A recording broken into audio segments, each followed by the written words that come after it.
मध्ये आपलं स्वागत आहे आणि काही महत्त्वाच्या घडामोडींचा आणि त्याचसोबत गणपती विसर्जन मिरवणुका संदर्भातल्या देखील बातम्यांचा आपण वेगवान आढावा घेऊया। लालबागच्या राजाची विसर्जन मिरवणूक ही सध्या एसव्हीपी रोडवर पोहोचली आहे। थोड्याच वेळात गिरगाव चौपाटीवर लालबागच्या राजाचं विसर्जन करण्यात येईल। दुपारी 12च्या सुमारास लालबागचा राजा मंडपाबाहेर आला। सुमारे 18 तासांपासून लालबागच्या राजाची मिरवणूक सुरू आहे। लालबागच्या राजाचं दर्शन घेण्यासाठी नागरिकांनी प्रचंड गर्दी केली आहे। मंडपातून बाहेर पडल्यापासून मूर्तीभोवती भक्तांची अलोट अशी गर्दी आहे। लालबागच्या राजाचं यंदा नव्या अत्याधुनिक स्वयंचलित तराफ्यावरून विसर्जन करण्यात येणार आहे। मागील तराफ्याच्या तुलनेत हा तराफा दुप्पट मोठा असून अत्याधुनिक स्वयंचलित तराफा आहे। हा तराफा पाण्यात 360 अंश डिग्रीमध्ये कुठेही वळण घेऊ शकतो। आणि या मिरवणुकी संदर्भातले अधिक अपडेट्स देत आहेत आपले प्रतिनिधी सूरज सावंत। सूरज, श्रुती, नक्कीच लालबागच्या राजाची जी मिरवणूक आहे ही 18 तासांपासून सुरू आहे। आता राजा बीबी रोड परिसरात अवघ्या काही क्षणातच तो गिरगावच्या दिशेने येईल आणि या विसर्जन मिरवणुकीत लालबागच्या राजाला पाहण्यासाठी या ठिकाणी मोठ्या प्रमाणात नागरिक हे गिरगाव चौपाटीला जमलेले आहेत। याच ठिकाणी अत्याधुनिक तराफा हा नव्याने स्वयंचलित तराफा या ठिकाणी यंदा लालबागच्या राजाच्या विसर्जनासाठी असणार आहे। जवळपास 360 डिग्री हा तराफा जागेवर फिरू शकतो, ही त्याची एक मोठी खासियत आहे। आणि त्यामुळे या भावपूर्ण निरोप देताना लाडक्या राजाचं शेवटचं दर्शन घेण्यासाठी गिरगाव चौपाटीवरती मोठ्या प्रमाणात भाविक हे जमलेले आहेत। पण पाहिलं तर संपूर्ण चौपाटी ही लालबागच्या राजाच्या दर्शनासाठी या ठिकाणी सखोल झालेली पाहायला मिळते। त्यामुळे अवघ्या काही क्षणामध्ये लालबागचा राजा हा गिरगावच्या दिशेने येईल आणि त्यानंतर त्याचं अंतिम दर्शन हे आपल्याला पाहायला मिळेल। हो, नक्कीच सूरज, वेळोवेळी अपडेट जाणून घेत राहू। तुर्तास धन्यवाद या माहितीसाठी।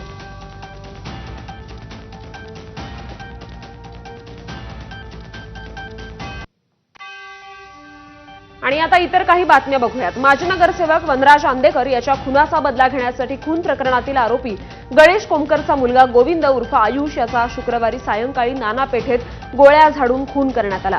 या प्रकरणी आंदेकर टोळीचा म्होरक्या सूर्यकांत उर्फ बंडू अण्णा आंदेकर याच्यासह 11 जणांविरुद्ध समर्थ पोलीस ठाण्यात गुन्हा दाखल करण्यात आलाय। यावल शहरातील बाबूजीपुरा येथील रहिवासी असलेल्या माजी खान जनाब यांचा 6 वर्षीय बालक हनन खान हा काल सायंकाळपासून बेपत्ता होता। त्याचा शोध घेतला जात असताना त्याचा मृतदेह शेजारी राहणाऱ्याच्या घरात सापडल्यानं बालकाची हत्या झाल्याच्या संशयावरून या ठिकाणी मोठा जमून संशयित आरोपीला ताब्यात घेण्याची मागणी करू लागला होता। पोलिसांनी मोठा बंदोबस्त करून परिस्थितीवर नियंत्रण मिळवलं असलं तरी या परिसरात तणाव निर्माण झाल्यानं दुकानं बंद करण्यात आली आहेत। बेळगावच्या जक्कीनहोंड तलावात गणेश विसर्जनाच्या वेळी एका तरुणाचा बुडून मृत्यू झालाय। गणपती विसर्जन करताना तरुण पाण्यात पडला आणि ही दुर्दैवी घटना घडली।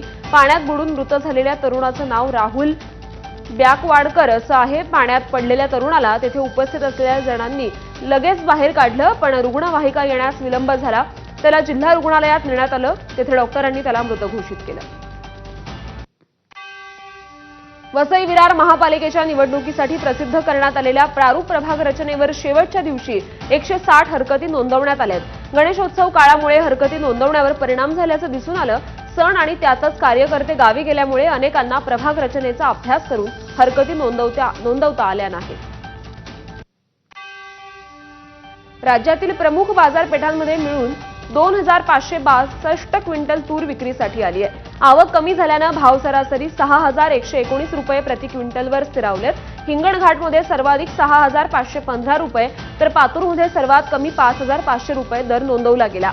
मागील आठवड्याच्या तुलनेत आवक कमी झाली आहे। यामागे सततचा पाऊस आणि शेतकऱ्यांनी थांबून ठेवलेली विक्री ही कारणं आहेत। राज्यात नुकत्याच झालेल्या अतिवृष्टीमुळे 29 जिल्ह्यातील 191 तालुक्यांमध्ये सुमारे 14,36,000 हेक्टरवरील पिकांचं नुकसान झाल्याची माहिती कृषी मंत्री दत्तात्रय भरणे यांनी शुक्रवारी दिली। दरम्यान शेतकरी बांधवांच्या पाठीशी शासन खंबीरपणे उभं आहे। शेतकऱ्यांना योग्य ती मदत देण्यात येईल असं भरणे यांनी सांगितलं। सोयाबीन, मका, कापूस, उडीद, तूर, मूग या पिकांना अतिवृष्टीचा सर्वाधिक फटका बसलाय, तर काही ठिकाणी भाजीपाला, फळपिकं, बाजरी, ऊस, कांदा, ज्वारी, हळद या पिकांचं देखील नुकसान झालंय।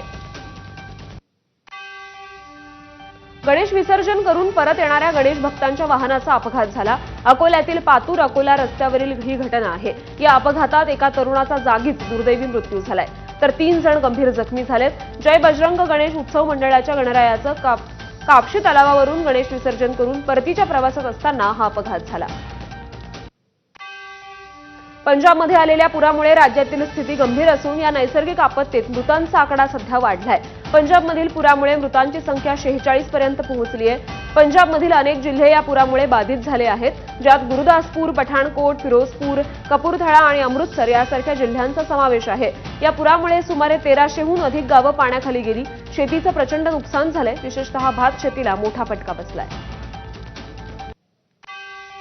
उत्तराखंडच्या उत्तरकाशी जिल्ह्यात नौगाव परिसरातील ढेळसारी भागात ढगफुटी झाल्याची माहिती मिळाली आहे. या घटनेमुळे मोठ्या प्रमाणात जीवित आणि मालमत्तेची हानी झाल्याची भीती व्यक्त केली जाते. ढगफुटीमुळे मोठ्या प्रमाणात भूस्खलन आणि अचानक पूर आल्यानं मोठं नुकसान झालंय. अनेक लोक यात अडकले असून जीवितहानी झाल्याची देखील शक्यता आहे.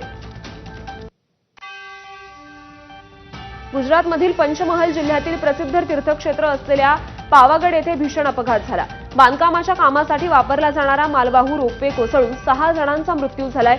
या रोपवेचा वापर मंची भागापासून निज मंदिरापर्यंत बांधकाम साहित्य वाहून नेण्यासाठी केला जात होता. या घटनेची माहिती मिळताच पोलीस आणि अग्निशमन विभागाच्या पथकांची घटनास्थळी मदत आणि बचाव कार्य सुरू आहे. भारतीय हॉकी संघानं चीनचा 7-0 असा मोठा पराभव करून अंतिम फेरीत प्रवेश केलाय.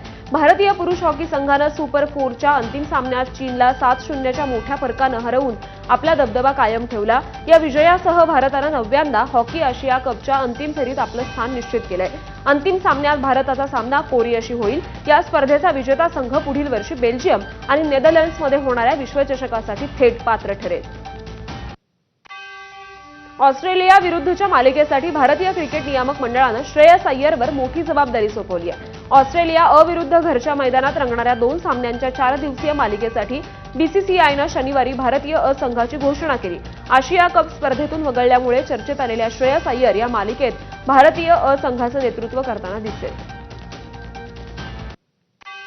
पाकिस्तानमधील खैबर पख्तूनख्वा येथील क्रिकेट सामन्यादरम्यान क्रिकेट स्टेडियममध्ये आयईडी स्फोट झाला, ज्यामध्ये एकाचा मृत्यू झाला आणि अनेक जण जखमी झालेत. या स्फोटानंतर मोठा गोंधळ उडाला. यावेळी जखमींना रुग्णालयात नेण्यात आलं. हा हल्ला हेतुपूर्वक केला असल्याचं पोलिसांचं म्हणणं आहे. ऑस्ट्रेलियाच्या सिडनीमधील एका समुद्र किनाऱ्यावर शार्कच्या हल्ल्यात एका पुरुषाचा मृत्यू झाला. शनिवारी हा हल्ला झाल्यानंतर प्रशासनानं आसपासच्या समुद्र किनाऱ्यांवर प्रवेश बंद केला असून ड्रोनच्या सहाय्यानं शार्कचा शोध घेतला जातोय. शनिवारी सकाळी 10 वाजेच्या सुमारास लॉंग रीफ बीच येथे आपत्कालीन पथक पोहोचलं. एका व्यक्तीला गंभीर दुखापत झाल्याची माहिती मिळताच पथक घटनास्थळी दाखल झालं. संबंधित व्यक्तीला समुद्रातून बाहेर काढण्यात आलंय, मात्र तोपर्यंत त्याचा मृत्यू झाला होता. केंद्र सरकारनं जीएसटी कमी केल्यानं बाजारात दुग्धजन्य पदार्थांचे दर सामान्य ग्राहकांच्या आवाक्यात येणार असल्यानं रोजचा वापर वाढण्यास मदत होईल.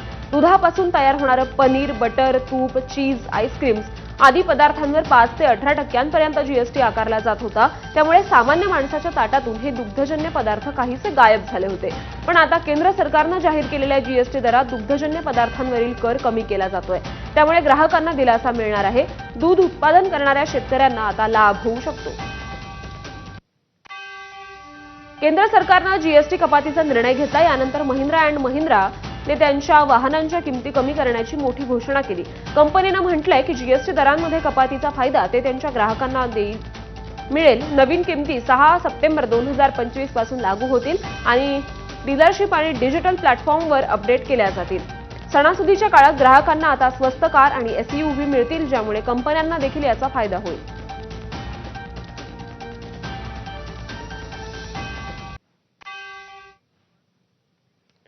आणि आता काही बातम्या सविस्तरपणे बघूयात. राज्य सरकारनं मराठा आरक्षणासाठी हैदराबाद गॅझेट लागू करण्याचा GR काढल्यानंतर आता जरांगेंच्या समर्थकांनी कोर्टात धाव घेतली आहे. जरांगेंचे